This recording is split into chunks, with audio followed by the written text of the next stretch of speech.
തരുൺമൂർത്തി സംവിധാനം ചെയ്ത് മോഹൻലാൽ നായകനായെത്തുന്ന പുതിയ ചിത്രമാണ് മോളിവുഡിൽ ഇപ്പോൾ ചർച്ചാ വിഷയം. റിപ്പോർട്ടുകൾ പ്രകാരം മോഹൻലാൽ ഒരു പോലീസ് ഓഫീസറുടെ വേഷത്തിലാണ് ചിത്രത്തിൽ എത്തുന്നത്. സിനിമയുടെ പേര് പ്രഖ്യാപിച്ചിട്ടില്ല. മീര ജാസ്മിനാണ് ചിത്രത്തിൽ നായികയായി എത്തുന്നതെന്ന പ്രത്യേകതയുണ്ട്. ഒരു കാലത്ത് ശ്രദ്ധേയ ജോഡികളായിരുന്നു മീരയും മോഹൻലാലും. രസതന്ത്രം, ഇന്നത്തെ ചിന്താവിഷയം, ലേഡീസ് ആൻഡ് ജെന്റിൽമെൻ എന്നീ സിനിമകളിൽ ഇരുവരും ഒരുമിച്ച് അഭിനയിച്ചു. രസതന്ത്രം മികച്ച വിജയം നേടിയ സിനിമയാണ്. ഇന്നും പ്രേക്ഷക മനസ്സിൽ സൂക്ഷിക്കുന്ന സത്യൻ അന്തിക്കാട് ചിത്രം. മോഹൻലാലിനൊപ്പം അഭിനയിക്കുമ്പോൾ താൻ വളരെയധികം കംഫർട്ടബിൾ ആണെന്ന് മീര പറയാറുള്ളത്. ലാലേട്ടനൊപ്പം വർക്ക് ചെയ്യാൻ പറ്റിയത് ഒരു അനുഗ്രഹമാണ്. ലാലേട്ടനൊപ്പം വർക്ക് ചെയ്യുമ്പോൾ എന്തോ എൻ്റെ ഉള്ളിൽ നടക്കുന്നു. എനിക്ക് ഒരുപാട് നല്ല സിനിമകൾ ഇനിയും ലാലേട്ടനൊപ്പം ചെയ്യണമെന്നുണ്ട്. മോഹൻലാൽ എന്ന നടൻ ലോകത്തെ തന്നെ ടോപ്പ് 10 ആക്ടേഴ്സിൽ ഒരാളാണ്. ബോളിവുഡിനെ ഭയങ്കരമായി ഹൈപ്പ് ചെയ്യുന്നു. എനിക്ക് അമിതാഭ് ബച്ചനെയും മറ്റും വളരെ ഇഷ്ടമാണ്. പക്ഷേ എനിക്ക് മോഹൻലാൽ കഴിഞ്ഞേ ഉള്ളൂ എന്ന് ആരും എന്നും മാരിയ ജാസ്മിൻ ഒരിക്കൽ പറയുകയുണ്ടായി.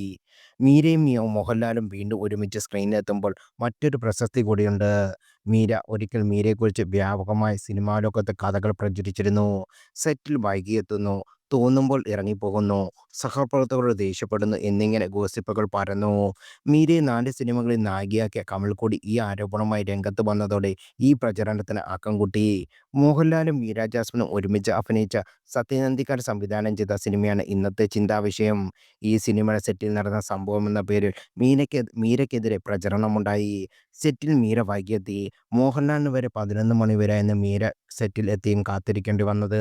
വൈകിയെത്തിയ മീര ഒന്നും അറിയാത്ത പോലെ മോഹൻലാലിന്റെ കയ്യിലുള്ള പൂ നോക്കി ഇതേത് പൂവാണെന്ന് ചോദിച്ചു. "ഇതാണ് മോളുടെ ക്ഷമയുടെ പൂ" എന്ന് മോഹൻലാൽ പറഞ്ഞുവെന്നാണ് പ്രചരിക്കുന്ന വാർത്ത. അതേസമയം ഈ വാർത്ത സത്യമാണെങ്കിൽ വീണ്ടും മോഹൻലാലിന്റെ നായികയായി എങ്ങനെ മീര ജാസ്മിൻ അഭിനയിക്കുന്നു എന്ന ചോദ്യമുണ്ട്. മീരയെക്കുറിച്ച് പ്രചരിക്കുന്ന വാർത്തകൾക്ക് പിന്നിൽ ആസൂത്രിത നീക്കമുണ്ടായിരുന്നു എന്ന വാദവും അക്കാലത്ത് വന്നിരുന്നു. ഒരിക്കൽ ഇതിനെക്കുറിച്ച് മീര തന്നെ സംസാരിച്ചിട്ടുണ്ട്. "അച്ചടക്കം പാലിക്കാത്ത നടിയല്ല ഞാൻ. എന്നോട് എന്തെങ്കിലുമൊക്കെ ഉദ്ദേശം അവർക്കുണ്ടാവും.